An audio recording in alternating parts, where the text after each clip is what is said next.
Welcome to Swargadmam Village YouTube channel. Today, prepare pesra dosa. Green పెసర దోస, పెసరట్టు అని కూడా పిలుస్తారు, అనేది ప్రోటీన్లతో కూడిన ఆరోగ్యకరమైన దోస. ఇది ఆంధ్రప్రదేశ్ మరియు తెలంగాణ రాష్ట్రాలలో ప్రసిద్ధి చెందిన వంటకం. మీరు దీన్ని ఎలా తయారు చేసుకోవాలో ఇక్కడ ఉంది. కావలసిన పదార్థాలు: 1 కప్పు మొత్తం పెసరపప్పు ముక్కలు, 2 టేబుల్ స్పూన్లు బియ్యం, ఐచ్చికం క్రిస్పీగా ఉండటానికి 1 మెనస్ అంగుళం అల్లం తరిగినది, 2 పచ్చి మిరపకాయలు, మసాలా స్థాయికి సర్దుబాటు చేయండి, 1 టీ స్పూన్ జీలకర్ర, 1 చిన్న ఉల్లిపాయ తరిగినది, పిండి లేదా టాపింగ్ కోసం ఐచ్చికం, 2 టేబుల్ స్పూన్లు కొత్తిమీర ఆకులు తరిగినది, రుచికి ఉప్పు, నీరు, అవసరమైనంత వరకు నూనె లేదా నెయ్యి. వంట కోసం ఐచ్ఛిక టాపింగ్స్: సన్నగా తరిగిన ఉల్లిపాయలు, కొత్తిమీర ఆకులు, పచ్చిమిర్చి సన్నగా తరిగినది. ఉప్మా పెసరట్టు శైలి కోసం సూచనలు: దశ 1: నానబెట్టి రుబ్బు.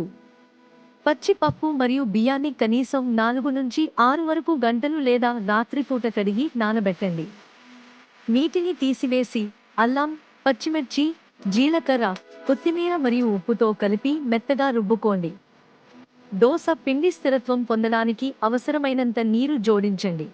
దశ 2: సాధారణ దోసలా కాకుండా పెసరట్టుకు కిణ్వ ప్రక్రియ అవసరం లేదు, కానీ మంచి రుచి కోసం మీరు దానిని 30 నిమిషాల నుండి 1 గంట వరకు ఉంచవచ్చు. దశ 3: దోస తయారు చేయండి. ఒక తవా పాన్ వేడి చేసి తేలికగా మధ్యలో ఒక గరిటె పిండిని పోసి దోస లాగా వృత్తాకార కదలికలో విస్తరించండి. అంచుల చుట్టూ కొద్దిగా నూనె లేదా నెయ్యి చిలకరించండి. పైకి తరిగిన ఉల్లిపాయలు మరియు కొత్తిమీర చల్లుకోండి. ఐచ్ఛికం: అడుగు భాగం బంగారు గోధుమ రంగు వచ్చే వరకు మీడియం మంట మీద ఉడికించాలి. అవసరమైతే తిప్పి కొన్ని సెకన్ల పాటు ఉడికించాలి. దశ 4: వేడిగా వడ్డించండి. కొబ్బరి చట్నీ, అల్లం చట్నీ లేదా అల్లం పచ్చడితో వడ్డించండి. పెసరట్టు కోసం లోపల నింపిన ఉప్మాతో వడ్డించండి. క్రిస్పీ పెసరట్టు కోసం చిట్కాలు: మరింత అసలైన రుచి కోసం మొత్తం మూంగ్ పప్పును ఉపయోగించండి. క్రిస్పీగా చేయడానికి కొద్దిగా బియ్యం జోడించండి. బ్రౌనింగ్ కోసం మీడియం మంట మీద ఉడికించాలి. మీ ఆరోగ్యకరమైన మరియు రుచికరమైన గ్రీన్ పెసర దోసను ఆస్వాదించండి. Eat, enjoy Pesra dosa. Please like, share, comments, subscribe.